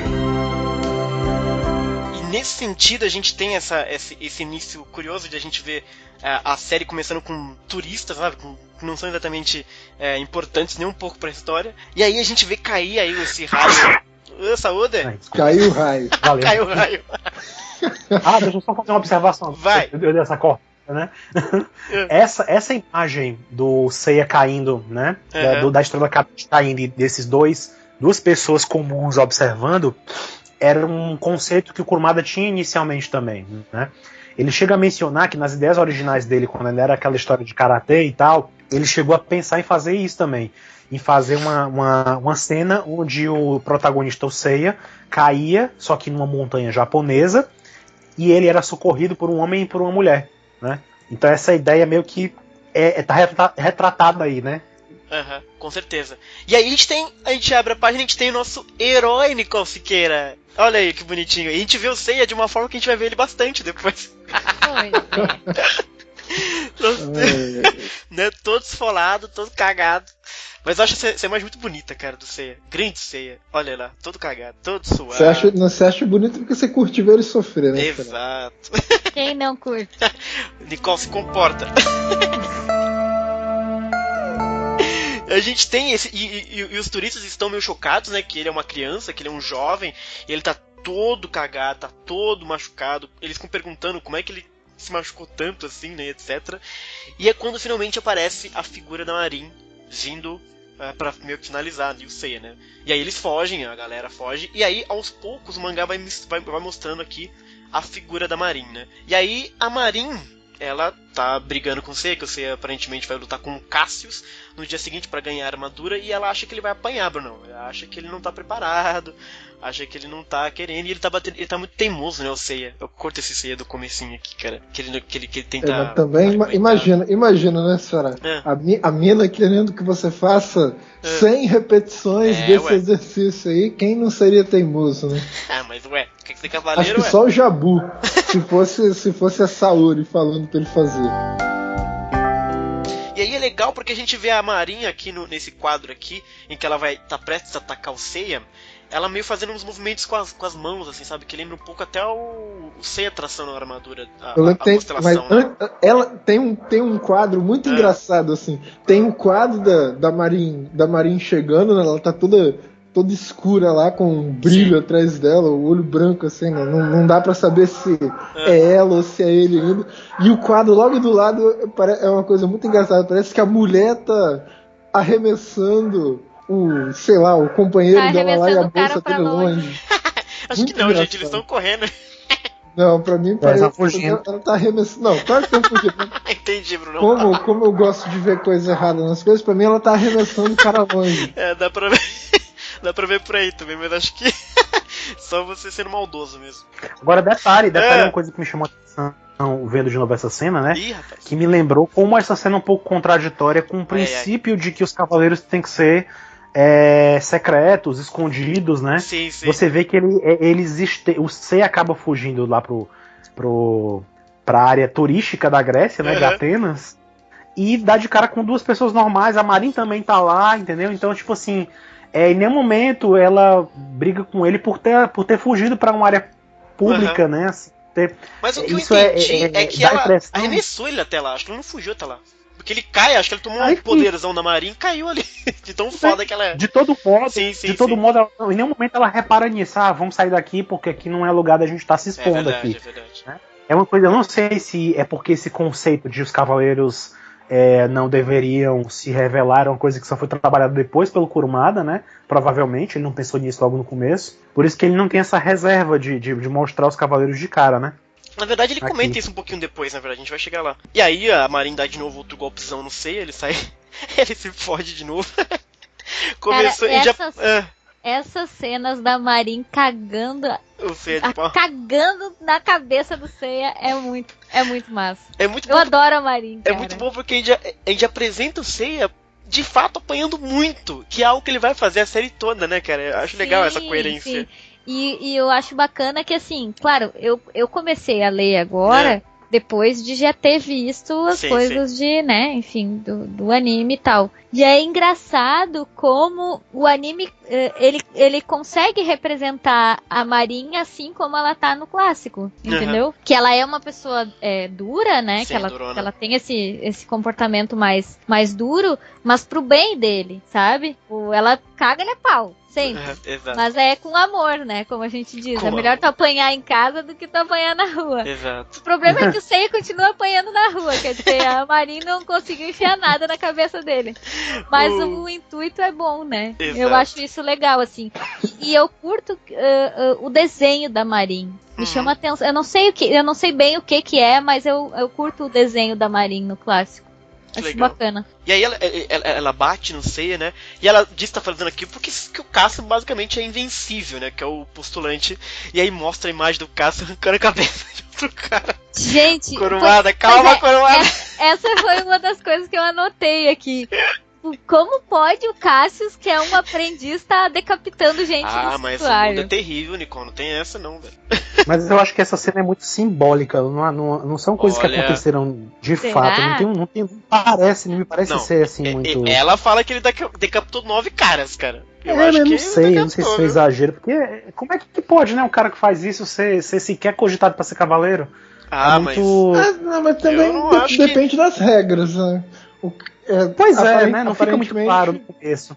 Não tá exatamente dizendo quais são as regras, então não tem como a gente ficar especulando. Né? Mas aparentemente o que a Marin tá dizendo é que ele já matou 9 oponentes. Caras. Tudo na cabeça, exato. E aí ela diz que ele vai brincar. Se eu matar Ramil. E aí ela diz que ele vai brincar com o Seiya, vai cortar seu nariz, vai cortar sua orelha, vai cortar sua cabeça, vai fazer... Né, bem cruel mesmo. E logo na página seguinte a gente tem a imagem de 9 cabeças decapitadas pelo Cassius. Tá de parabéns aí, mangás para crianças. E a figura do Cassius. O mangá já começa mostrando uma cena forte. Exato. E aí o Seiya tá lá reclamando da vida, dizendo que foi bem treinado, que vai conseguir não sei o que lá. E a Marin pede pra ele provar, né, que vai conseguir mesmo, pra pelo menos ela ficar tranquila, que ela não quer que ele perca, né. E aí ele faz o cosmo dele aparecer, né? Ele diz que vai ver todo o poder dele e aí explode, faz uma cratera no chão usando o seu punho, né? E é a primeira manifestação de cosmo que a gente tem aí do Seiya abrindo essa cratera, que é uma imagem super emblemática, eu acho, essa primeira do Seiya, cara. Ela parece... fazem isso no mangá, no anime também, né? Eu tô comentando do anime, nem era pra eu comentar. Só uma coisa, eu queria que a gente tentasse evitar falar do anime, porque no anime a gente vai falar do que muda no clássico do mangá, entendeu? Então eu vou tentar não falar muito também, desculpa. Essa cena do Seiya rachando o solo, né, que aparece, lembra muito a cena que o Kurumada até mostra na Jump Gold Selection, que eu mencionei, né, do antigo protagonista do Ruivo que tava dando um golpe numa geleira e tal, rachando. Sim. Lembra um pouco isso aqui, né? Apesar de que foi uma cena que depois o Kurumada mesmo disse que foi aproveitado pro Yoga. E aí depois que o Seiya e a Marin saem de cena, os turistas lá bundões reaparecem, veem que, porra, abriu uma cratera, eles ficam mega coisados. Na verdade, um pouquinho antes eles já tinham comentado que um padre de Atena tinha falado sobre as estrelas, etc. E eles voltam para a praça central de Atenas e encontram esse padre novamente, que é quem diz basicamente o mito dos cavaleiros. Mas rapidinho. Diga. Então, Xará, tem uma coisa importante aqui. O quê? O que eu perdi? A Marin pede pro Seiya dar uma evidência de que ele vai derrotar o Cassius. Isso. Então o Seiya ele diz que ele vai dar uma... Tudo bem, olha pra isso, Marin, eu vou deixar no chão aqui essa evidência. Uhum. E ele diz que esse é o meu Cosmo. Esse é o meu Cosmo. Talvez a primeira menção de Cosmo aqui no mangá. Você sabe o que é Cosmo, Xará? Cosmo é o universo. Não, Xará. Como não? É o universo que bate em você, Bruno. Vamos por partes, Xará. Essa palavra, Cosmo, é uma forma latinizada da palavra do grego. Assim, ela registrada a partir de, assim, a partir da linguagem popular, registrada mais ou menos a partir de 1200. Com um significado bastante corrente. Ela tem vários significados especializados. Mas no sentido corrente da palavra, ela começa a acontecer em latim por volta de 1200, aí ela vai chegar pra gente na forma portuguesada Cosmo. Né? Nessa forma latinizada, no sentido corrente da palavra, Cosmo significa você ordenar, você arrumar. Por exemplo, você arrumar um monte de copo que tá bagunçado, tá ligado? Por exemplo, assim, se você quer dispor as suas tropas numa formação específica, você usa Cosmo. Se você quer, por exemplo, vestir uma mulher, deixar assim, não simplesmente jogar 15 roupas diferentes em cima dela, mas você vestir ela bonitinha, aí eu quero que vocês lembrem dos quadros imediatamente anteriores à aparição da Marin, que vão mostrando todos os adornos que ela está usando, da armadura dela. Cosmo significa isso também, você adornar, você vestir alguma coisa, por exemplo, vestir uma armadura. Então Cosmo tem esse sentido assim, tanto de organizar, quanto de você vestir, decorar alguma coisa. Só que aí, se a gente vai mais fundo, a gente percebe que Pitágoras dá um sentido bastante especializado para a palavra. Cosmo não seria só simplesmente a ordem. Cosmo seria o universo inteiro. Cosmo seria o firmamento celeste. Aí, se a gente for olhar no cristianismo, Cosmo já tem um sentido ainda mais especializado. Cosmos seria esse nosso mundo aqui em oposição ao mundo além da vida. Sacou? Saquei. No caso do Kurumada, que ele está usando o sentido grego da palavra mesmo. Mas assim, além disso, não tem ainda como a gente ver o que está sendo entendido por Cosmo ainda. Assim, como assim isso é o meu Cosmo? A gente vai, daqui a pouco a Marin vai dar mais algumas explicações, aí eu posso falar mais a respeito. Boa. E aí, como eu disse, os turistas voltam pra cima da Grécia e eles encontram esse padre que havia guiado ele antes, aparentemente. Ele aparentemente, se eu não me engano, ele tá vestido como se ele fosse um cristão ortodoxo, sim, mas um padre bastante ortodoxo. Pois mesmo. É curioso essa coisa, esse mix, né, de um padre, e é ele quem diz pros turistas, esses aí são os cavaleiros de Atena, e aí que ele diz que realmente os próprios gregos raramente veem eles, e vocês deram sorte de terem visto. Que legal, e é uma parada curiosa que é quase como se os cavaleiros de Atena fossem de fato uma lenda ali, né, raramente eles são vistos, mas... se raramente são vistos, eles são vistos algumas vezes, né? Mas eles têm esse aspecto meio de lendários, porra, que sorte que vocês deram, etc. E, porra, legal. E é esse padre que basicamente vai falar sobre a deusa Atena, que é a primeira vez que a gente tem a menção da deusa Atena, e ele explica que a deusa Atena é a deusa da guerra, senhores. Olha aí que bonito. Que ela nasceu de Zeus, revestida por uma armadura, e basicamente ela já teve batalhas contra Ares, contra os titãs e contra Poseidon. Olha que legal isso, né, cara? Porque a gente já apresenta aí basicamente eu não menciono errados, mas já apresenta alguns dos mitológicos inimigos de Atena, né? É ele quem diz uma coisa muito interessante que eu acho, que é esse quadro mostrando uma puta de uma guerra, que haviam disputas divinas que envolvem os homens, e nos campos de batalhas a gente tem os Cavaleiros do Zodíaco, os Cavaleiros de Atena, que lutam também. E aqui tem algumas... não sei se vocês estão com o mangá aí em mãos, mas tá vendo algumas flâmulas nessa mega batalha? Vocês conseguem identificar aí, Bruno? Que tem um leão ali, aparentemente? Eu vejo uma águia aqui. Isso, se eu não me engano, é um quadro que existe mesmo. Essa imagem, a ilustração é baseada num quadro. Eu não lembro agora de qual é a ilustração. Se não me engano, o Michael mencionou isso lá na nossa página, no nosso site. Uhum. Mas eu não lembro agora qual é, mas é uma ilustração que existe isso aqui. É um quadro, né? E assim, logo abaixo você vê a imagem de Atena e os primeiros cavaleiros, né? Os primeiros guerreiros muito legal, dela. Cara. E aparece de relance no filme da Ares. Essa imagem ela é reproduzida no filme da Ares também. Tem umas coisinhas aqui muito estranhas, né, já? Primeiro, aonde? Primeiro o mangá dizendo que a Atena não gostava de lutar. Tá bom, meu filho. Na verdade, a Atena, pelo menos em termos do que pra nossa sensibilidade hoje é crueldade, brutalidade, ela não deixa a dever pra nenhum outro deus grego, tá, gente? Então o mangá, ele tá escolhendo dar uma representação pra Atena, digamos assim, pacifista. Ela é, digamos, cabulosa, porque é deusa da guerra, mas pacifista. E essa imagem que o Alan falou dos primeiros cavaleiros, ela é muito legal, cara, porque ela sugere que os primeiros cavaleiros não tinham basicamente as armaduras ainda, né? Eles tinham alguns diademas apenas para indicar de repente as suas constelações. Se você vê ali um pássaro, de repente pode ser a Hidra ali no fundo. É muito curioso isso, né, cara? Que legal isso, que deve ser uma história mitológica, Brunão. Sem as armaduras, antes de forjar as armaduras sagradas, de repente, acho muito curioso isso, cara. E você tentar pensar por que teve que chegar a esse ponto. Exato. E aí, ele também continua falando, e ele que dá basicamente aquela lenda dos cavaleiros, né, que o Alan sempre se refere, que toda a série de Sensei que fazem, eles repetem essa coisa de que eles eram capazes de romper fendas no céu com as mãos, de abrir buracos no chão com os pés, e é basicamente esses dois quadros aqui que definem basicamente essa lenda dos cavaleiros, que é muito bacana, né, cara? E aí eu achei essa imagem, inclusive esses personagens aqui gregos, né, golpes e tal, que seriam cavaleiros, né, no caso. E aí ele finaliza dizendo que sempre que o mal se manifesta, Brunão, ressurgem os Cavaleiros da Esperança.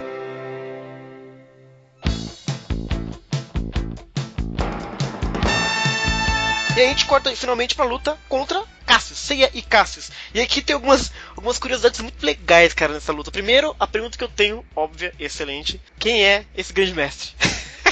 É o Saga? É o Sion? É o Saga? É o Saga se fazendo passar pelo Xion. Não, garoto. Peraí, a gente não sabe quem é esse mestre. Não, a gente não sabe quem é, mas... Sim, vamos seguir a leitura aqui. Entendi. A gente não sabe quem é esse mestre. Não sabemos de nada. Exato. Mas assim, vamos partir da seguinte premissa aqui, gente. Vamos partir da premissa que nada é por acaso no mangá. Tá ligado? Não tem nada que a resposta seja assim, é qualquer um, não é importante, etc. Todo e qualquer detalhe é importante. Sim. Ok? Então, assim, tá sendo apresentado esse cara aqui com autoridade. Vocês vejam que ele tá carregando o cedro ali. Tá vendo que tem um cedro, que tem uma coruja do lado dele? Isso, a corujinha. Uma corujinha em cima, pô. Coruja, vocês sabem, é um símbolo de Atena. E nas assembleias, quando uma pessoa carrega o cedro, ela ganha a palavra para dizer e ela é investida de uma autoridade. E isso a obriga, ela passa a ter o dever de falar não por ela, mas falar a verdade, entendeu? Então, aparentemente, o mestre tem parece um cedro, né? Tem essa coisa da Atena aqui do lado dele. Então ele, quer dizer, ele tem poder ali. Uma coisa legal que eu gosto desses quadros aqui da luta do Seiya contra o Cassius é, se você observar os soldados rasos, eles são diferentes uns dos outros. Você vê como as armaduras deles, tipo, não armaduras, mas, sabe, a vestimenta deles, os elmos deles são diferentes dos outros. Eu acho muito legal isso, cara. E a luta do Cassius basicamente começa com todo mundo acusando o Seiya de ter fugido, que é a primeira cena, né? A China aparece como a mestra do Cassius e acusa ele de ter fugido. A Marine diz que não, só foi um treinamento especial, não sei o que lá. E aí tá todo mundo nessa coisa meio xenofóbica, Bruno, de que, porra, oriental não pode ganhar aqui não pode ganhar armadura de ouro, etc, armadura de bronze, de Atena, etc. E quem interfere em favor do Seiya é o nosso amigão aí, mas ele diz, o Aiolia. O Aiolia aparece aqui pra dizer que não, que quem tem que decidir isso é a luta, né, Brunão? E aí o grande mestre, inclusive, concorda com ele. Ele tem razão, deixa os caras pegar e quem ganhar, ganhou. Aí a luta do Cassius e do Seiya enfim, ela rola, né? O Seiya arranca a orelha do Cassius, aquela coisa bem clássica já de Cavaleiros, né? Uma imagem muito icônica, o Cassius sem a orelha e tal. E aí o Seiya basicamente consegue dar um monte de porrada no Cassius, etc. Lembrando só um parênteses. Que vocês, assim, que estão com o mangá na mão, né? Diga. Logo após o Seiya arrancar a orelha do Cassius, tem uma imagem dele olhando pra urna da armadura, né? E uma imagem logo em seguida do Seiya com o Pegasus atrás, né? Isso. O primeiro capítulo do mangá oficial, né, da Weekly Shonen Jump, termina aqui, entendeu? O primeiro capítulo tinha 32 páginas, se eu não me engano. Entendi. Então ele termina aqui. A partir dessa outra página que aparece o Cassius de joelho e tal, já é o segundo capítulo do que na semana, né? Na semana seguinte, pra vocês verem como o primeiro capítulo só ia até essa parte aqui, né? Porra, que legal. Só ia mesmo. Você não falou que até a luta do Jack? O volume inteiro vai até a luta. O primeiro volume vai até a luta do Geki, né? Entendi. Mas o primeiro capítulo mesmo do mangá, o primeirão, vai só até essa parte aqui do Seiya arrancando a orelha do Cassius. Entendi. Depois, aí já é a segunda semana, a terceira semana, entendeu? Aí por aí vai. Vocês querem continuar? Porque eu tinha sugerido fazer só o primeiro capítulo, mas se vocês quiserem fazer o primeiro volume inteiro... Não, mas vamos terminar, né, pô? A gente não vai parar ali no meio. Vamos ver o resto da luta do Cassius. Os japoneses em 85 pararam, Bruno. Vamos ver pelo menos o resto da luta do Cassius. Pois é. O primeiro capítulo é justamente esse. É esse aqui que mostra, como eu falei. A partir daí já é o segundo capítulo do mangá, né? Que no volume não faz essa diferença. No mangá, no volume mesmo, é uma coisa só. Né? Então, qual que é a cena que acaba o primeiro capítulo? É o Seiya com o Pegasus atrás. O Seiya com a imagem do Pegasus atrás é a última página do primeiro capítulo de Saint Seiya, que foi publicado semanalmente, né? Deixa eu fazer uma provocação então, Alan. Nicole, Oi. O ano é de 85, você abriu uma revista, leu esse primeiro capítulo, o que você achou? Olha... Sem conhecer nada. O que está acontecendo? Quem que é esse rapaz apanhando, Pegasus, não sei o que lá? E aí? Isso é uma das coisas que é notável, assim, que tu lê e não tá entendendo o que tá acontecendo. Eu acho que é meio que a reação do casalzinho ali do começo, né? Eu acho que a gente tá meio legal. que nem eles, assim, no começo da história, entendeu? Recém eles estão te mostrando os personagens e te dando pedaços da história. O que eu achei legal foi o tiozão ali, o padre, contando a história. Porque, por exemplo, ele te dá a dimensão de quem é Atena, né? Quem são os guerreiros de Atena, e ainda fala mais ou menos o que acontece no Hipermito, que é falar as batalhas que aconteceram ali E é legal porque ele Ares, introduz a gente, de uma certa forma, para um universo meio paralelo. Ó, tipo, é raro ver esses caras, né? Então seja bem-vindo para uma história que, tipo, você não saberia muito pela mídia tradicional, né? Você vai encontrar uma história aqui, cara, que é incrível e você não teria É uma contato, pessoa não. privilegiada. Você é a pessoa privilegiada de estar lendo Sensei, exatamente. Mas convenhamos que até agora apareceu muito pouco, né, gente? Não tem como a gente ver. Não tem como a gente decidir ainda se é uma série pra assistir ou se é uma série pra abandonar, porque tem muito pouco mesmo. Mas eu acho que já chamou a atenção. Com o primeiro Sim, capítulo já chama a atenção. Chamar a atenção é uma coisa, você decidir que é uma obra imperdível pra você ler. Mas é justamente essa a ideia, porque saía esses capítulos em revistas, né? Não é isso? Então, assim, por exemplo, eu compro uma revista por razão X. Tem uma outra matéria que me interessa, qualquer outra coisa do gênero. Só que tem uma história lá no meio. Tô me imaginando nos anos 80, que é mais ou menos o que acontecia comigo nos anos 90. A mesma coisa. Não tinha internet, não tinha dinheiro, não tinha porra nenhuma, então era mais ou menos isso aí. Tu pega uma revista, tem uma matéria que não necessariamente te interessa, mas tu já comprou a revista mesmo, então tu vai ler aquilo ali. Então, obviamente, que quando tu for comprar o próximo número da revista, também vai ser por outra razão. Mas, inevitavelmente, tu vai ler o segundo capítulo pra continuar, tentando entender o que era aquilo ali que estava no começo. E eu sei disso, um conhecimento de causa, porque eu acompanhava revistas na adolescência, que não era por essa razão, né? Não era pela razão de uma história X estar aparecendo, mas como eu já estava com a revista na mão mesmo, já tinha lido as coisas que me interessavam, então eu acabava lendo aquilo ali. Então na próxima revista acontecia a mesma coisa, eu comprava a revista, isso aqui é a continuação daquela parte que estava no outro número. vou ler pra ver se eu me interesso. E aí sim é que tu cria essa necessidade de comprar por aquele motivo, entendeu? Então, mas eu acho que o primeiro capítulo ele levanta algumas coisas muito interessantes, cara, muito... por exemplo, essa coisa de ser algo raro, dos turistas estarem falando com o padre, etc. E você tá experimentando algo que de repente não é de conhecimento comum, vamos dizer assim, é muito interessante porque você já vê que na verdade tem relação com poderes muito... superpoderes, basicamente, né? Porque eles destroem pedras, etc. Você vê que tem uma certa violência, porque o caso tá decapitando gente, então não é pra criancinha, embora sejam pessoas jovens que estão coisando. E tem toda essa questão que ele já apresenta da deusa Atena, tal, dos cavaleiros, da lenda dos cavaleiros. Isso foi uma coisa que eu anotei aqui. Que o tiozinho ali, ele fala que a Atena odeia exércitos. Exato. Eu botei risadas, né? Porque, né? Enfim. Mas assim, o que eu acho legal é que o casal, eles estão assustados, entendeu? Eles estão apavorados, assim, que é bem plausível. Tu vê uma pessoa arrebentando uma pedra na tua frente e tu sai correndo, é um mínimo, assim, exatamente. Né? Eu faria isso, pelo menos. Exato. Mas assim, eu acho bem legal essa coisa mais humana mesmo, assim. Porque depois a gente sabe, a história vai seguir por outro caminho. Mas exato. assim, mostrar esse tipo de coisa é interessante. Eu acho também legal acho. também que eles tentem entender o que eles viram, assim, que eles contem pra alguém, olha, a gente passou por uma situação bizarrésima, faz 5 segundos. Estamos apavorados aqui. E aí tu pergunta pra pessoa, olha, isso aqui é normal? Não, isso não é normal, sabe? Mesmo pra quem mora ali, não é uma situação normal. Quem conhece os cavaleiros, quem mais ou menos sabe quem eles são as pessoas que moram na vila de Rodori. Só. Exato.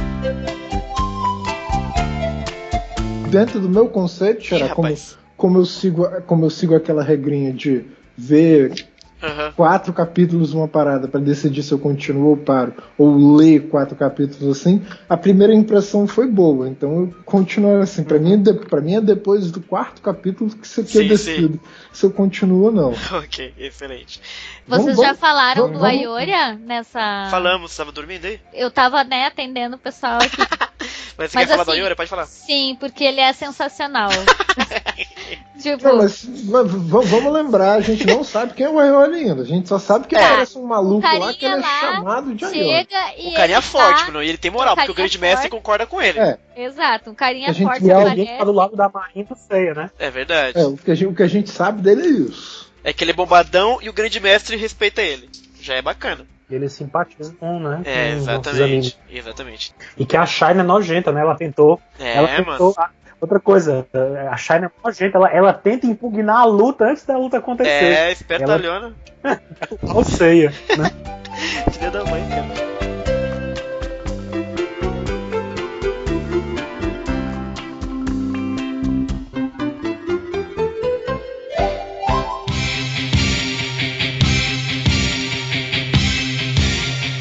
E no dia 3 de dezembro nasceu Anna Chlumsky, Bruno. Sabe quem é que é Anna Chlumsky? Infelizmente não, senhora. Anna Chlumsky é maravilhosa, Brunão. A pessoa nasceu em 80, que fez a protagonista, fez a Veida em Meu Primeiro Amor, Brunão. E foi o meu primeiro amor, Brunão. Pode crer. Quando eu era novinho, eu era apaixonado por ela. É verdade, Bruno. Isso é louco, real. Xará. Tanto que eu depois eu virei mó stalker dela, procurando ela pela internet e tal. Mano, foi difícil. Ô, louco, Xará. Quer dizer que você já foi um stalker, Xará? Eu ainda sou um stalker, Bruno. Ah, Bruno. Que é isso, muita Xará? Informação, muita informação. Começar a tomar mais... Segue o jogo. Cuidado com você, Xará. Essa luz me guiará como um sonho. Ai, meu coração, guardo esse céu azul que eternamente brilhará.